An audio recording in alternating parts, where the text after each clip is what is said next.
আর করবেন না। শুনুন শুনুন শুনুন।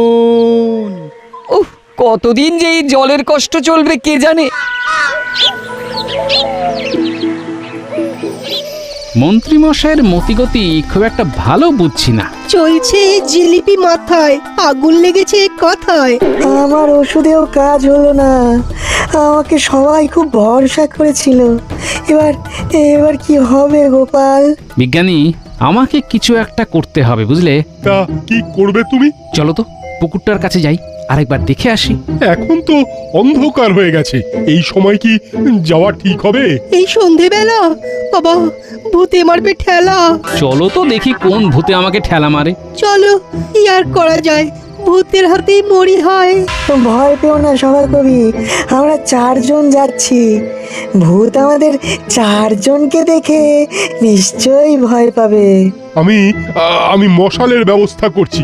হাতে মশাল থাকলে মনে স্বস্তি থাকে। শুনেছি আগুন হলো ভূতেদের মহা বিপদের অস্ত্র। অগত্যা।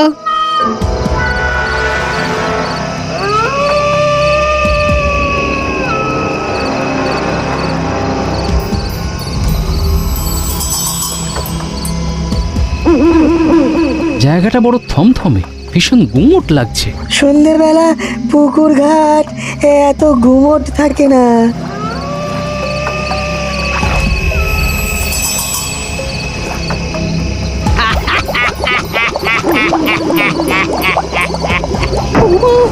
কার হাসি? উড়ি বাবা গো! ওটা কি বিজ্ঞানী? যক্ষ যক্ষ যক্ষ। না, কিছু বোঝা গেল না। বিজ্ঞানী, পুকুরে নামতেই হবে, দেখতে হবে পুকুরের মধ্যে কি আছে। এখন এখান থেকে যাওয়া যাক, বুঝলে?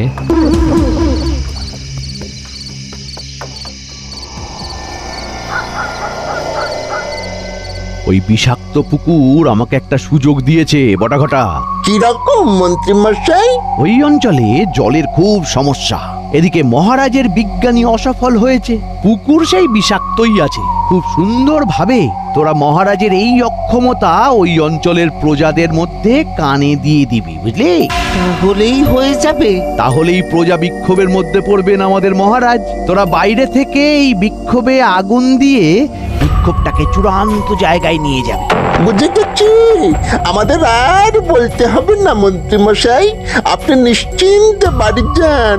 ওই অগ্রিম কিছু পারিশ্রমিক দিয়ে। পারিশ্রমিক? তাও আবার অগ্রিম? আমাদের কত কষ্ট করতে হবে বলুন তো? একে গরমকাল, তার উপরে ঘুরে